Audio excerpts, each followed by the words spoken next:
And welcome back. We turn our attention to politics now, and the stock price of SPAC company Digital World Acquisition, or DWAC, rocketed more than 400% on news of a possible deal to help launch a new social media platform planned by former President Donald Trump called Truth Social. Here to tell us what it's all about is Yahoo Finance's Dan Howley.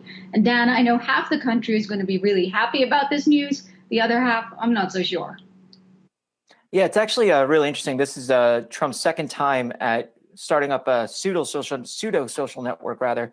He previously had a site called From the Death of Donald Trump that, despite the assertions that there may be a huge audience for him on social media, ended up shuttering after just a month because of lack of users. So what he's trying to do here is kick off a new social network that he says will not have the kind of woke culture that he accuses other social networks of having.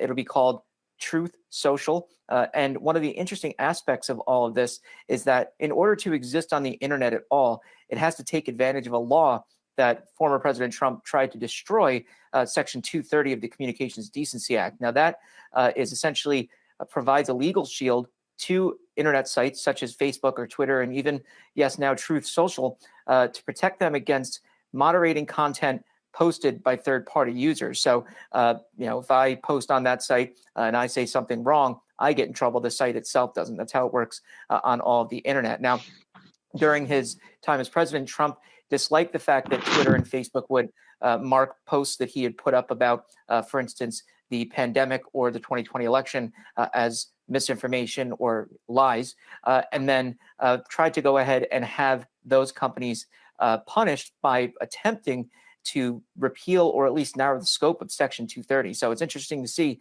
now that he needs it, that obviously the fact that it's still in place and never changed is advantageous to him. But whether or not this is going to end up having as many users as something like a Facebook or Twitter, I highly doubt that, based on the fact that, again, that From the Death of Donald Trump never really took off. It'll be interesting to see how many people actually jump on here. It's clearly going to be kind of marketed towards conservatives and right-wing individuals. There were sites like that previously, Gab obviously being one of them that was taken down by Amazon, which hosted it through its AWS services. So it will be interesting to see if this actually goes ahead and manages to acquire as many users as clearly they hope. Well, right now, Digital World seems to be the big winner on this news. Dan Howley, thank you so much for that report.